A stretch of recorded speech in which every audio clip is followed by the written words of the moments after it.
Hello, comic fans. Here's Earl Grey, and I really don't know why this guy here has slipped my attention for so long. Attilio Micheluzzi, an Italian, born 1930. Um, he decided pretty late in his life, he was his early 40s, to become a comic artist, and he died with 60 in 1990. So he didn't had even 20 years for his enormous output. This is just a part of it that I already could gather from his comics. So he was quite prolific way back then. And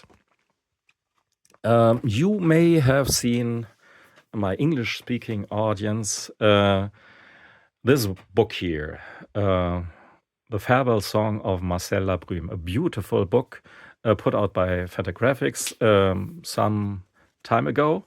And it's part of a Micheluzzi library, so they will continue this in at the end of this year, September 2025 or so.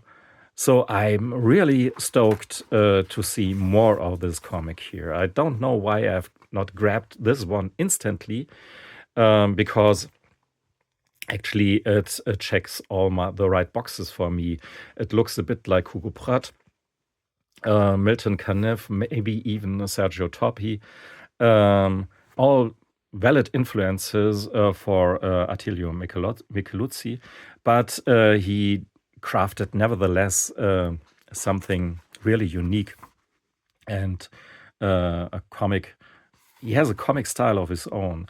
Maybe the most obvious characteristic are these caption texts that are unique. I mean, you have sometimes a point of view narrator. Sometimes the protagonists take over the caption box text. Sometimes the captions really talk to us readers, or we have lots of moments where the fourth wall is broken. Pretty unusual for such a, on the first glance, conservative classic comic. But what a brilliant style he had. And here you can see what I mean with Sergio Toppi, maybe one of his most important influences, especially in the later comics here. Brilliant artwork, and the story is rooted deep in the history of the Second World War in Africa. So we have the different factions, the Germans. He's a French journalist, our Marcel Labrume, who is in the beginning a cynic, but then, because for the love of this beautiful woman, he turns out to be the hero of our story here, hence the title, Marcel Labrume. So I don't want to spoil anything to you, because this is really and I couldn't tell you this with a few words here. It's an adventure story, and which what's typical for Micheluzzi is that it plays on the eye level of the protagonists. It's not about saving the world, not even saving one country, not even saving, they couldn't save themselves. The dying is a very silent one in this book here and in the comics by Micheluzzi. He's very laconic. People die and people survive.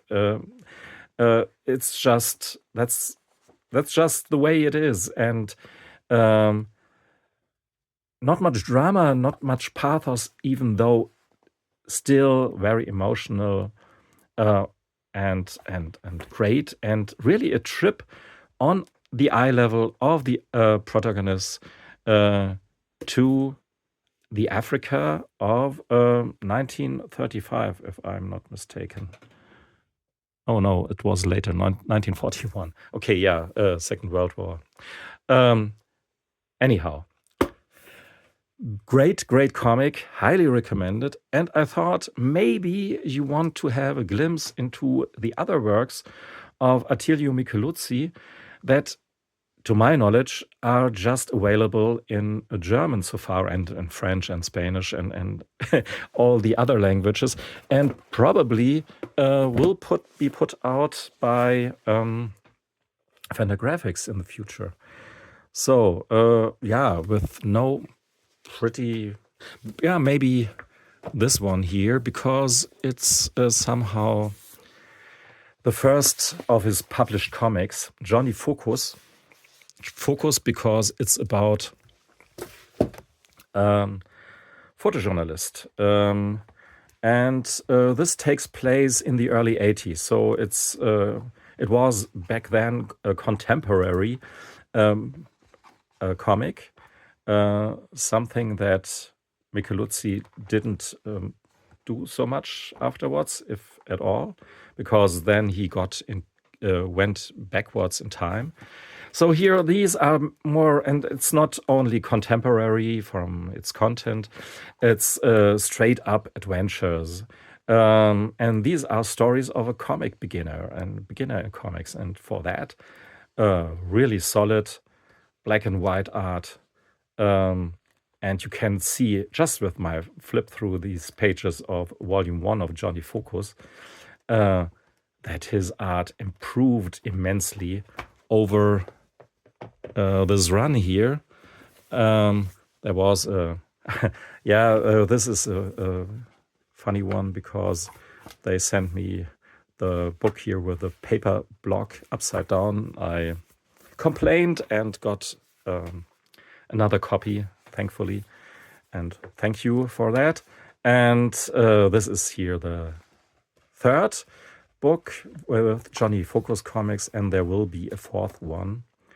So this was quite an amount of comic pages, more than 100 pages in each of these books here. But in hindsight, it was just Micheluzzi becoming Micheluzzi. Because, when he really was in his game, he did a comic like this one about an American Hollywood star, movie star, a British soldier, an Egyptian dancer, and her lover. All the four of them met in Africa under, very interesting circumstances, the randomness of life, so to speak, and the craziness of this time here. This place in 1935. So that was why I was a bit confused. Here is Attilio Micheluzzi himself, and this guy here, and it's the time when Italy started their war in Africa, so to speak. And these four here were hired by the Ethiopian regime or secret service, if there was any thing like that, to steal 2 of these Rolls-Royce tanks to bring them to Eritrea or Ethiopia. Maybe I confused this, but to steal them and bring them to the opponent of Italy. So, and that was a pretty crazy and endeavor, and it's a crazy adventure with some twist, obviously, and a huge cast of characters. You have to read this book here slowly. It's it's pretty clear what happens. Don't get me wrong. All the characters are clearly distinguishable, but there are so many factions involved in these times, and Micheluzzi really manages to throw them all into the mix, and you get a full-blown picture of the time back then through the eyes of the protagonists. And it's not the whole scenery, but the craziness of war can be much more experienced, or no, you can't experience it through a comic, but depicted, narrated through the random things that people have to to endure. It's sometimes heartbreaking, very gripping, emotional, and even educational, because I never heard about these parts of the world war, or never really gotten into this so deep. So Micheluzzi is great in that regard. Here you have the old German war flag. It's about a story that played out in a German colonialist regime in today's Tanzania. Way back then it was Tanganjika, or Deutsch Ostafrika. This is grounded in history and shows us a detail about the shenanigans in that country, and about that ship here, the SMS Königsberg. The British army want to destroy this ship because it's almost the only real weapon the Germans had back then. And this comic is a bit about heroism, and strangely enough, the German one is the good one, believe it or not, in this story here. As far as you can be good in a war comic. A war hero is not a hero. It becomes pretty clear that war is just, gives you circumstances that make every heroism not doable. I would. It's been a while since I did these English videos, so bear with me. So I don't know. I guess these here, they are the last one standing here in my video, and airmail, about the life and times of an airmail pilot and his girlfriend. And it's no spoiler, they will come together, even though they meet under very strange circumstances.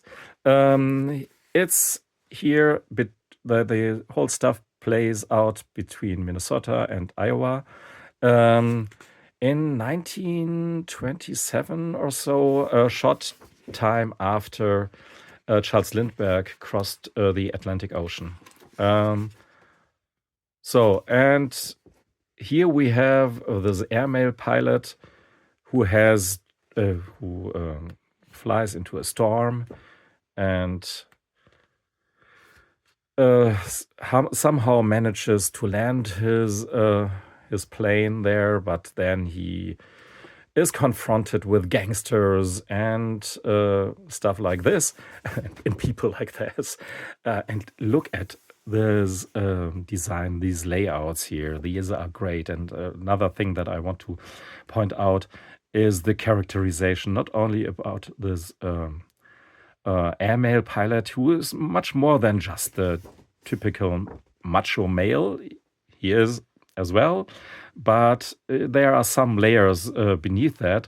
And she's here, not the blonde bimbo, sorry, as which she is portrayed in the beginning, because she just plays the role society gave her, so to speak, but she grows immensely to